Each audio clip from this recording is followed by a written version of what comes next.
Hey you guys, it's Toya and thank you for watching Toya JTV. This is week 10 of the How to Stretch Your Relaxer series. So we are getting right on up there. I'm about 2 weeks away from my halfway point. So I normally go about 24 weeks. So I'm at 10 weeks right now, a little under halfway. It really doesn't seem like that much time has passed, but I guess it has. I have already shampooed, conditioned, and blow dried my hair. This week I did a deep conditioning treatment, so I used the moisturizing shampoo. All of these products I'm using are in my line, which is called Silk Hydration by L. Jones. This week I used the clarifying shampoo first. That got all of the dirt, the oil, the product residue, and anything else off of my hair, leaving me with basically a clean slate. And then I followed that up with the moisturizing shampoo that begins to build on the hair and put that good moisture back inside. It includes liquid silk as well as powdered silk and a lot of moisturizing ingredients to help soften that hair back up and get that good moisture back in to give your hair lots of body and shine and bounce. Thirdly, I did my deep conditioning mud mask. Now, the mud mask is not available online just yet because it's still in the testing phase. I'm still tweaking it to make it absolutely perfect. However, I do have an intense moisturizing treatment that can also be used. So I use that. I let it sit for a few minutes and then I rinsed that out. I towel dried it. Put on the leave-in conditioner, which I absolutely love because the leave-in conditioner does 3 things. It adds an extra layer of moisture to the hair. It detangles. And it also acts as a heat protector. There's an ingredient in there that protects the hair from heat. So I sprayed that generously all over the hair, detangled, blow dried the hair, and here we are. So right now I am going to basically be doing a style. I've been really digging the deep side part, which is why my part is like all the way over here today. But I have it going this way because I wanted to show you all my new growth. I probably should have done this while it was wet so you can see it really well, but I think I have a pretty good visual to show you while it's dry. Okay, if you look right here, see how it's beginning to wave? There's like a couple of waves there. So that's about 1 inch of new growth so far. So about right here. Okay, that's at 10 inches. I'm sorry, that's at 10 weeks. So right about there, I have about 1 inch of new growth, which if you go by the chart that I told you, yeah, trying to see if you can really see it, but yeah, about right here. So I'm about that far down.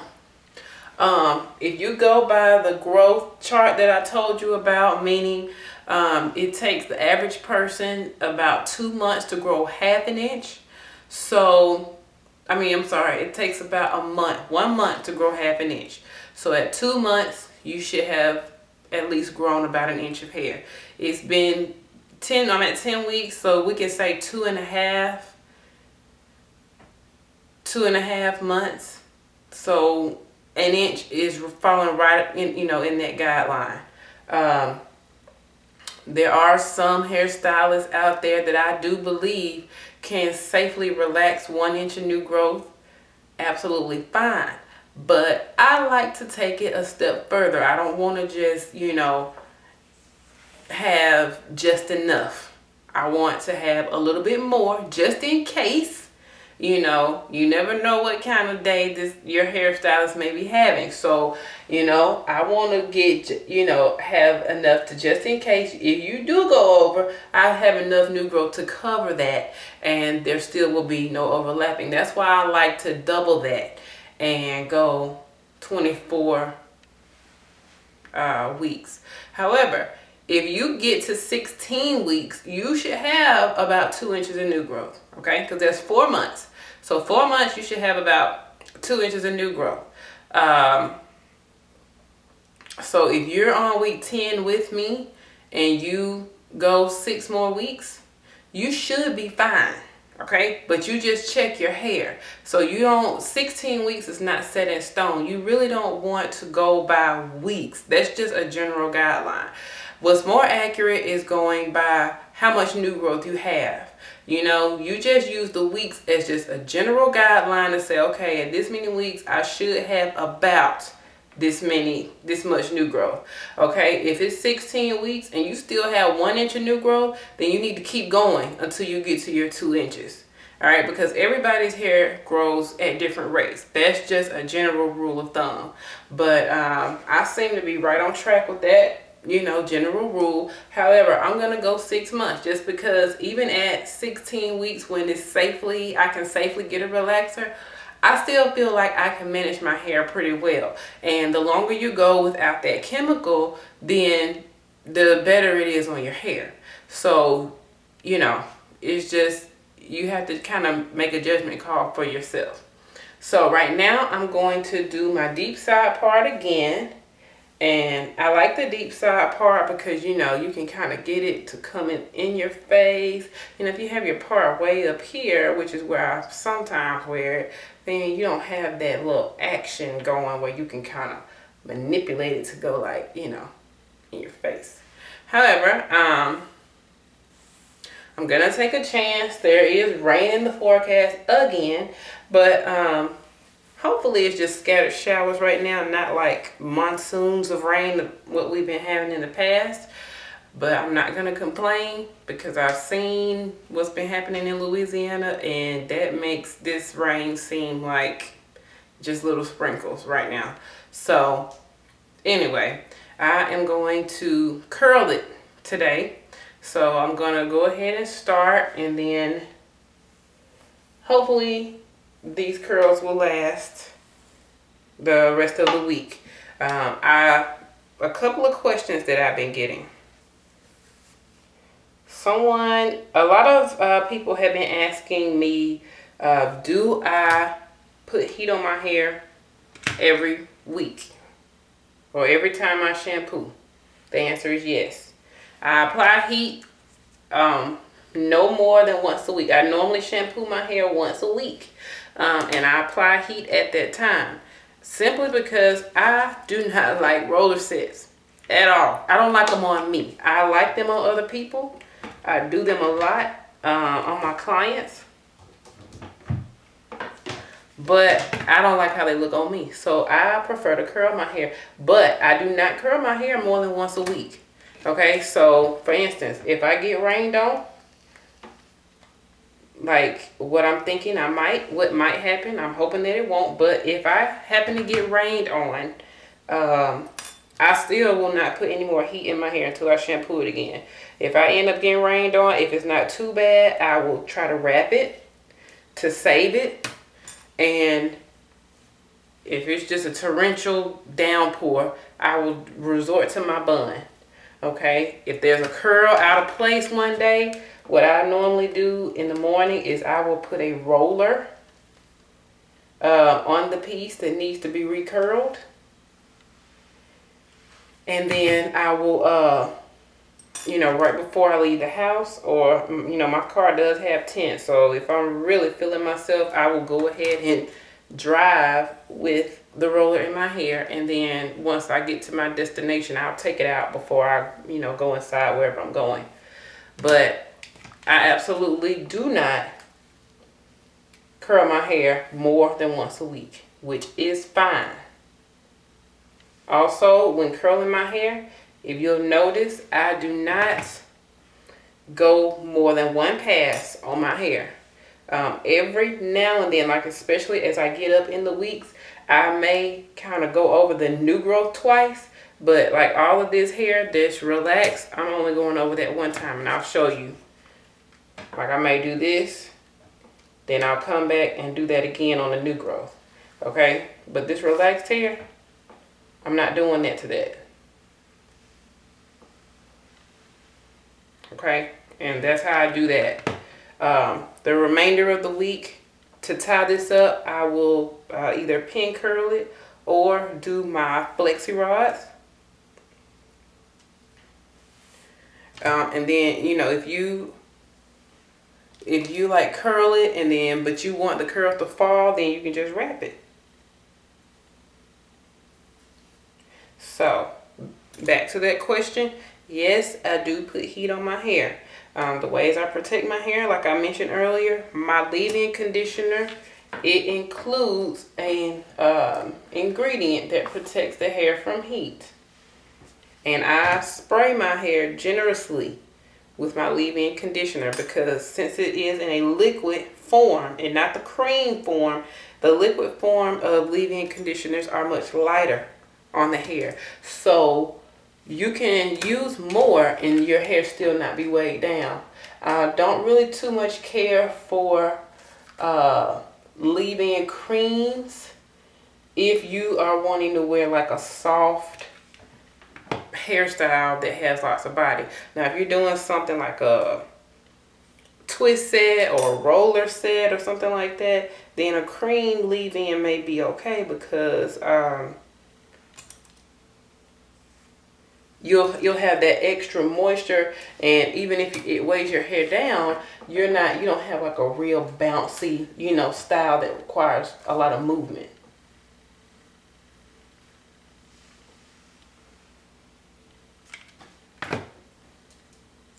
So I hope that answers that question.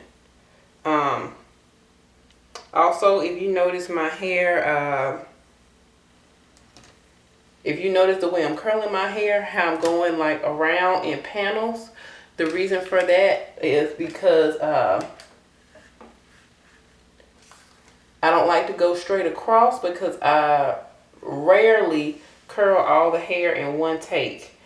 What I mean by that is a lot of times when I just part across, curl that section, part across and curl that section, when I check the back, I almost always have a piece that's still straight that I, missed. So I found that parting straight down and going in panels alleviates that problem for me.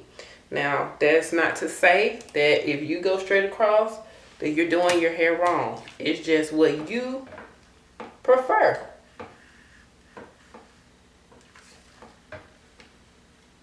You don't have to do everything exactly the way I do it.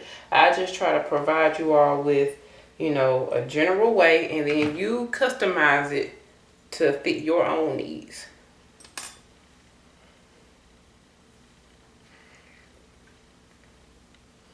And then I also find that when I curl my hair like this, I can go faster.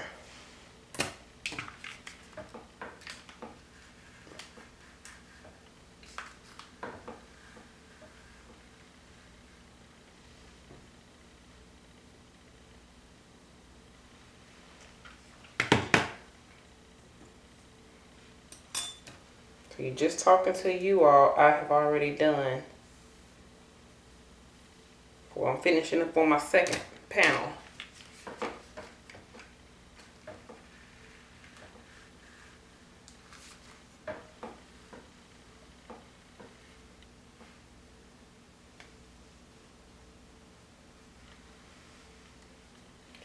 Alright, so you can see my hair is already, all I did was curl it. I haven't even really styled it yet, but it already has movement. Okay? When you use high quality products, they make a difference. Okay? So again, you can purchase Silk Hydration products on the website, silkhydration.com.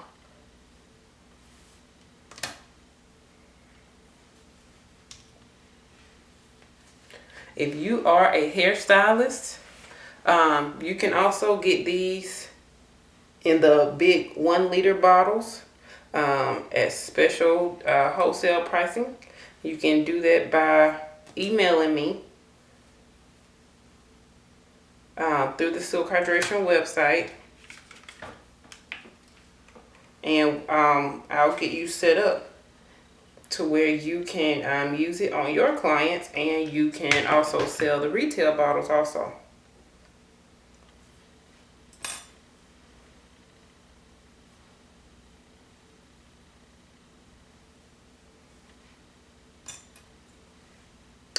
Alright, so I'm going to finish this up, and then I will come back when I get to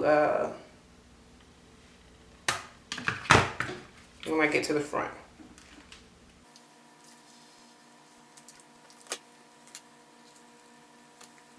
Okay, so I'm on the last panel. I have it pretty much all done except for this front section here.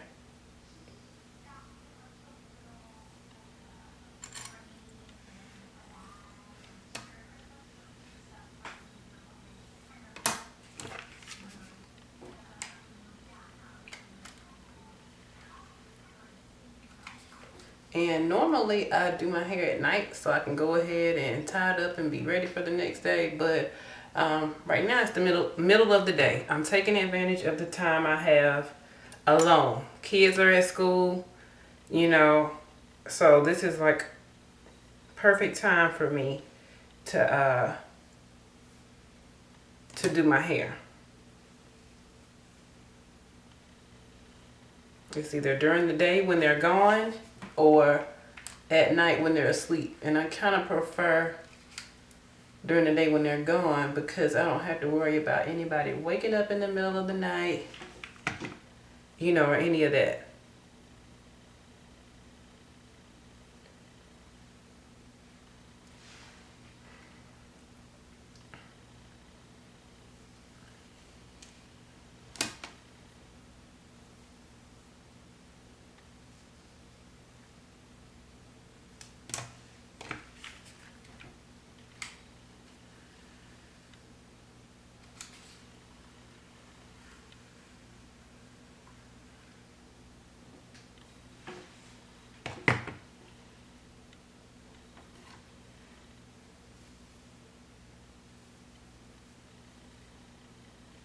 And you remember, when you are flat ironing your hair, especially when you get up in the double-digit weeks, okay, you want to take thin sections of hair and you want to get as close to your root as possible. The Silk Hydration products helped me tremendously in softening the new growth. I hear a lot of women refer to their new growth as crunchy. So the Silk Hydration products, they soften the hair so that you can have that, it'll help you manage it better.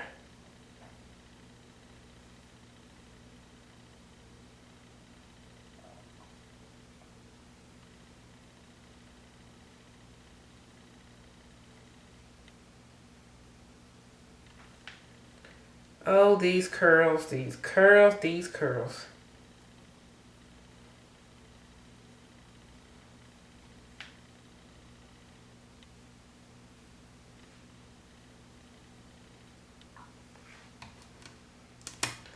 All right, I'm just gonna put a dab of edge control right here.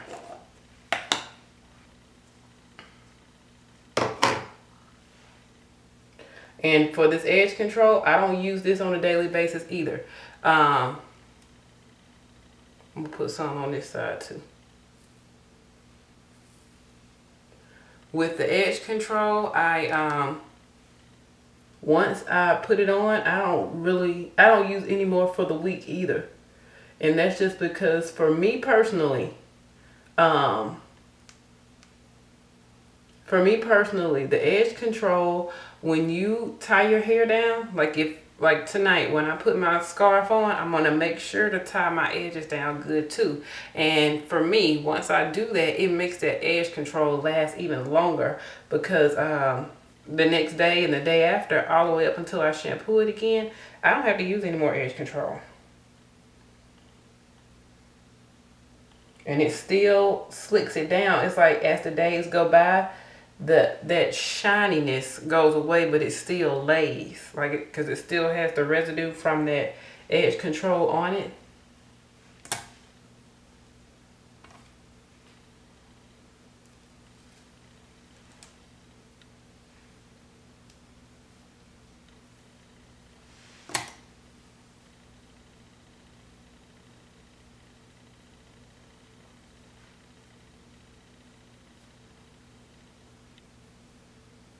You see the curls move. And I wanted to curl it to give it that kind of bobbish look. Because you know the curls draw it up.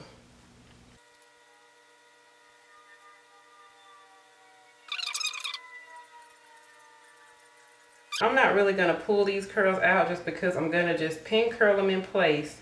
I got a few errands to run, but I'm going to pin curl these in place tonight when I tie it up. And then that way in the morning, I'll play with it more and make it, you know, a lot fuller.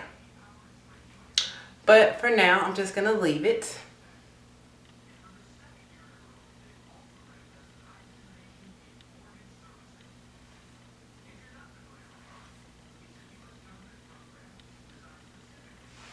All right, you guys, so that will conclude our video for week 10. Week 10 of the How to Stretch Your Relaxer series. Next week will be week 11, and I will be even closer to the halfway point. And then from the halfway point on out, it kind of goes downhill. It seems like it would get a little bit harder, but as you continue to stretch, you'll get more and more used to having that new growth. And the more new growth you have, the easier it is to manage. It's kind of hard to manage just that little bitty tiny, you know, little piece of new growth. But as you're able to, you know, when you pull your hair out to flat iron it, as the new growth gets longer, it's easier to straighten it more because you have more to put that heat on, if that makes any sense. Anyway, I will see you all next week. Be sure to subscribe to this channel, Toya JTV. Tell all of your friends that, especially the ones that with relaxed hair, that feel like they need to relax their hair every 4 weeks. And I say 4 weeks because I've seen and people have told me they relax every 4 weeks and they think that that is perfectly fine. Anyway, your relaxed friends that feel the need to relax every 4 weeks, every 6 weeks, every 8 weeks, that is just too soon. So if you want to tell them why that is not good for their hair, but you really don't know the words to express yourself, send them right on over to Toya JTV so that I can help them to teach them more about their hair. There's nothing wrong with having a relaxer. You just want to make sure you're doing it safely and correctly and all that good stuff.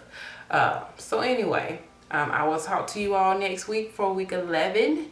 And I will see you next time. Thank you for watching. Bye-bye.